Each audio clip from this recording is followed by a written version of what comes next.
देवरानी जी, अगर टीचरगिरी हो गई हो आपकी तो हम किचन में चल के कुछ खाना पीना बना लें घर वालों के लिए, कि सिर्फ अपना ही पेट भरोगे और बाकी सब भूखे रहेंगे।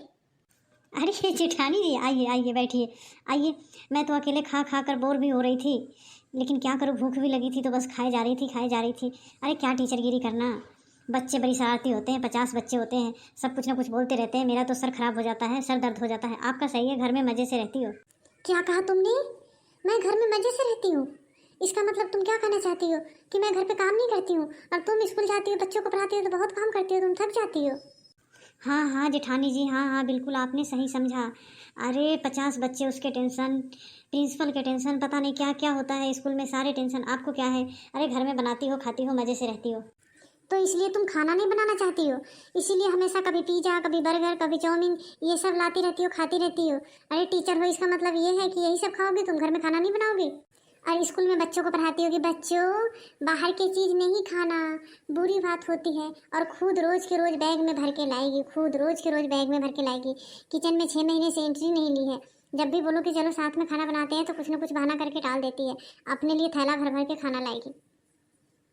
जेठानी जी, आप मेरी बातों से बुरा मत मानो। हमारे फैमिली में लोग ही कितने हैं? 6 लोग हैं बस। आपको कितना काम करना होता है? सब्जी रोटी बना देना होता है, लंच बना देना होता है, और लंच में बनता ही क्या है? हमारी सासू माँ ऐसे ही कंजूस है, तो बस दाल चावल बनवा लेती है। तो टाइम ही क्या लगता होगा आपको खाना बनाने में इतना सा? और मुझे देखो, 50 बच्चों को संभालती हूँ, फिर जाती हूँ, आती हूँ, तैयार होती हूँ। चुप, एकदम चुप। अरे मुझे बोल रही है कि टाइम ही कितना लगता है, तो एक दिन बना के तो दिखा। कभी जाती है खाना बनाने, हमेशा अपने लिए खाना लेकर आती है और बोलती है आज मैं बहुत थक गई हूँ, आज मैं बहुत थक गई हूँ। नया नया ड्रामा दे के खाना नहीं बनाती कभी। कभी बना के तो देख, फिर पता चलेगा। और घर के काम की वजह से ही तो जाती है, बाहर निकलती है, पढ़ाती है, ताकि मुझे घर में काम करना ना पड़े। किसी ने तुझसे बोला था क्या कि जाके तू नौकरी कर, घर पे न रह? अरे बाप रे जेठानी जी, इतना गुस्सा क्यों हो रही हो?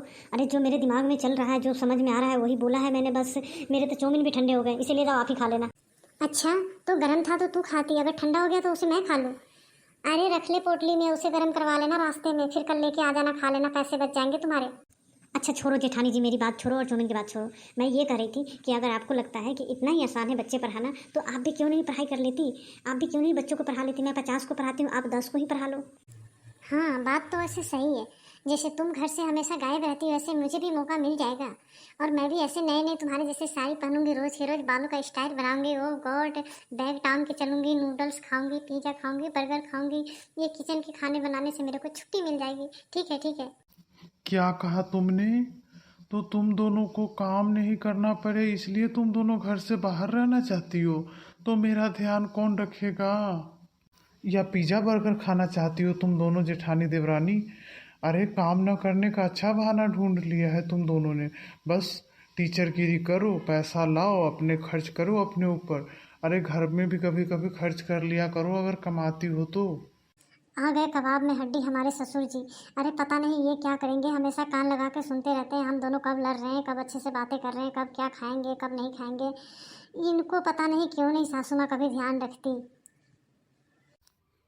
जैसे तुम दोनों के घर से निकलने का ना एक आइडिया है ना कि टीचरगिरी करेंगे, घर के काम से बच जाएंगे, तो मेरे पास भी एक आइडिया है।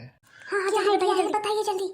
मेरे को भी अपने स्कूल में ही ले लो, वहीं पर कुछ भी काम में लगवा दो, ताकि घर की ज़रूरत ही ना हो किसी को। जब घर की ज़रूरत ही नहीं है तो घर की इस काम का। नहीं नहीं बापूजी, मेरे को घर की ज़रूरत है ना, मैं नहीं जाऊंगी बच्चों को पढ़ाने, मैं घर में ही ठीक हूँ। आप अपनी छोटी बहू से बोल दो कि इसको घर की ज़रूरत नहीं है, तो ये अपना घर छोड़ के जा सकती है, कहीं पर भी रह सकती है। इसका घर भी मैं ही ले लूँगी। ये है सबसे मेरी समझदार और पढ़ी लिखी बहू, और एक तू है गवार। ये क्या ससुर जी, आप उल्टा क्यों बोल रहे हो? गवार को पढ़ी लिखी और पढ़ी लिखी को गवार बता रहे हो? वो तुझे ऐसा लगता होगा कि जेठानी जी अनपढ़ है और मैं पढ़ी लिखी हूँ, लेकिन देखो तो, जब घर की बात आई तो तुम्हारी जेठानी पहले बोली अपने घर के लिए, लेकिन तुम नहीं बोली, इसलिए तुम मेरे नज़र में तो तुम ही अनपढ़ हो, वो पढ़ी लिखी है। ये ससुर जी भी ना मेरे हमेशा मेरी जेठानी को खुश कर देते हैं, और मैं खुश रह के भी दुखी हो जाती हूँ। तो दोस्तों इस वीडियो को यहीं पे एंड करते हैं, रहने देते हैं अपनी देवरानी को दुखी। आज आज खाने देते हैं इसको नूडल्स, और आप सब सब्सक्राइब कर लेना अगर मजा आए तो।